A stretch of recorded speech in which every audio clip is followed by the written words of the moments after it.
I want to make it very clear. Under the law, BP is the responsible party. BP, in my mind, no longer stands for British Petroleum. It stands for beyond patience. Let me just encapsulate what I said in my own words. The fact of the matter is that this is a BP mess. I just want to reiterate one more time. BP is the responsible party. We are going to make sure that BP does what is necessary. The accountability here, as the investigations unfold, will hold them accountably, both civilly and in whatever way is necessary. This is your number one enemy, your favorite playmate, Orphan Anne of Radio Tokyo, the little sunbeam whose throat you'd like to cut. Yep, we got loads of Tokyo roses in the media and loads of Tokyo roses in the government. And here we the people sit in wonderment. Wonderment at the most incompetent administration in American history. Now, if it was simply the most incompetent administration, it'd be one thing. But I don't believe they're that incompetent. I think that a lot of this is by design and a lot of it is by incompetence. I do know this, and I know it very clearly, that Captain Obama is the captain of a sinking ship. He's the captain of a sinking ship. Now, you could say that sinking ship is the Democrat Party. You could say the sinking ship is America itself. The stock market plunged another 200 points this morning and then rebounded because the traders are doing this to the stock market, as you well know. You know who's doing this, but they're never going to be caught with the reform bill because they're the ones who wrote the reform bill that the government put in place. The very same people who did the 1,000-point plunge, no doubt rewrote the laws so they could do the 200-point plunge and rise today. Remember, when something goes down, people make money. When something comes up, people make money. That's the way that little casino works. You didn't make it, but they did.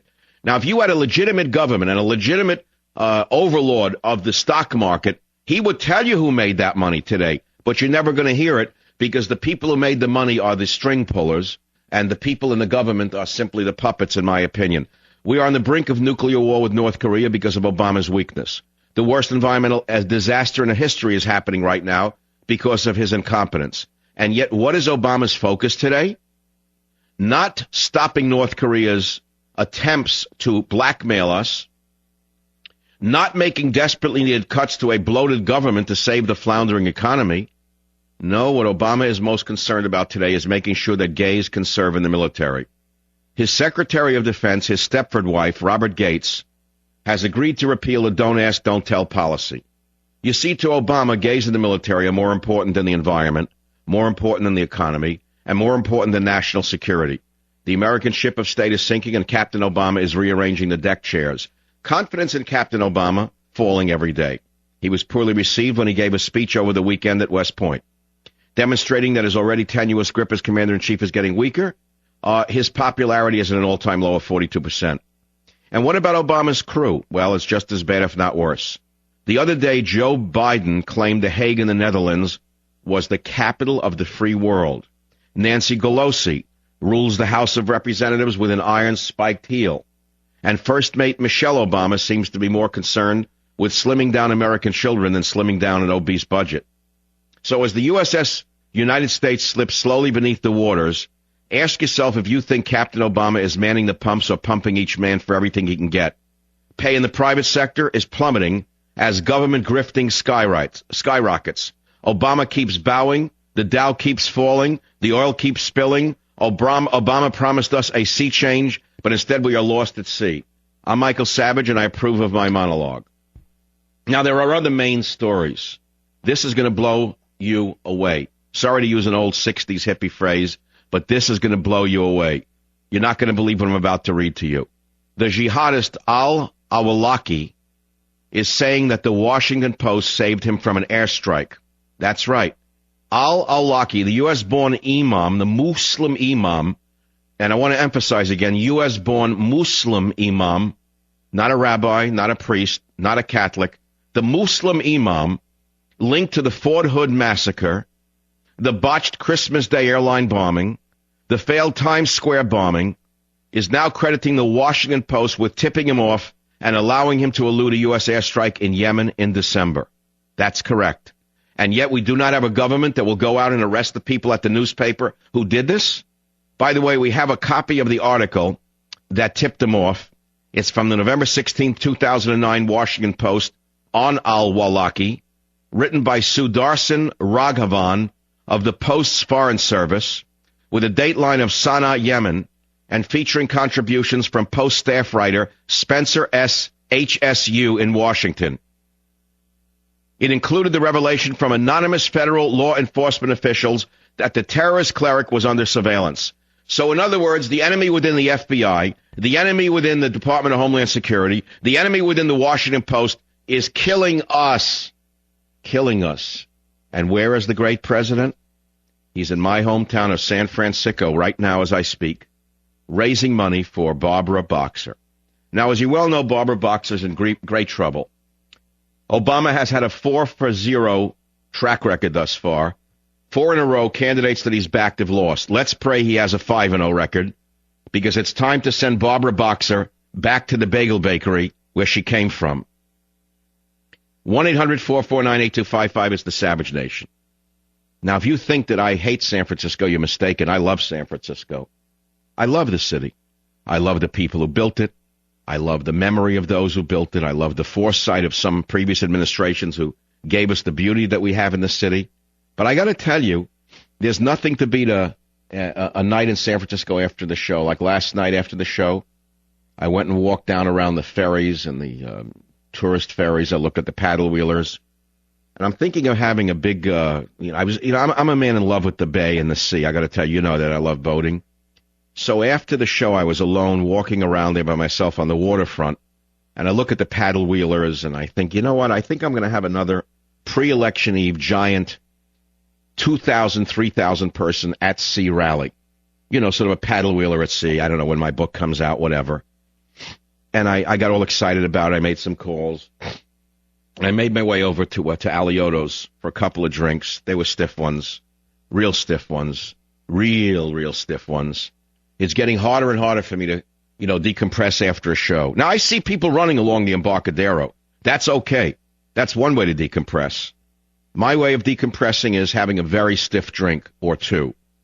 I think that's also a very good way to decompress. I don't think there's any evidence that running your heart out is going to have you live any longer than drinking a couple of drinks at night. But anyway, that's my opinion. So I go to the restaurant. I get my sausages. Then there are seafood sausages. And I start to listen to the people talking. To my left were 4 elegant older ladies, and they're talking, guess what they're talking about? Obamacare, Medicare, how much they're going to have to pay under Obamacare. Next to me in the next booth is another kind of different group from somewhere else, and guess what they're talking about? Obamacare, Medicare, how much they're going to have to pay under Obamacare. I couldn't believe this. Medical insurance is all anyone was talking about in the restaurant. So I said, well, I guess they're all worried about Obama and what he's done to the country under his administration thus far. And I have to say, I don't blame them. I myself don't give it much thought, frankly, but maybe I should. Maybe I will. 1-800-449-8255. Fawning Press now gets cold shoulder from Obama. Did you hear this latest story? Obama is going to put the National Guard on the border with Mexico after denying that there was a problem. After Big Sis said there was no problem. After Hillary Clinton said there was no problem. After Obama said all Mexicans come here to work, even though people were getting offed in the streets of Texas, killed in Arizona, shot in New Mexico, ranches destroyed, national forests turned into drug growing schemes. Suddenly they're putting 1,500 National Guard troops on the border. Now, you may say that that's a good sign. The only question is, what are they being put on the border for? We don't actually know. With Obama, he could be putting the National Guard troops on the border to protect the illegal aliens from the Border Patrol. On the other hand, he could be putting the National Guard troops on the border to protect the illegal aliens from Sheriff Arpaio. On the other hand, he could be putting the troops on the border to protect the illegal aliens from the police. On the other hand, he could be putting the National Guard on the border with Mexico to make certain that the National Guard makes certain that the police are racially profiled, in order to make certain that the smooth transition and the flow of the hordes from Mexico continue to flow. You see, we don't really know with Obama. And as we speak right now, his ratings are in the toilet, dropping like a rock. Dropping like a rock. The Gulf oil spill could be the issue that brings him down. We know the Democrats did it. We know the Democrats are responsible for it. We know the Democrats could have stopped it at the beginning. We know the Democrats either did not want to stop it because they want to seize some aspect of the oil industry or tax the oil industry or both. But we know that they could have called in the military earlier. They could have had the military and the National Guard digging sand berms to keep the oil from flowing into the sensitive marshes, but they did not do anything. Instead, the incompetent fool, the energy secretary, the far-left radical Dr. Sue, or is it Doctor Who? I don't know what his name is, but the guy belongs in a zoo because he's not an energy secretary. He's a radical leftist, and the fact is he failed us. It's time for him to go as well. Interior Secretary failed. He should go. 3 secretaries could be replaced overnight.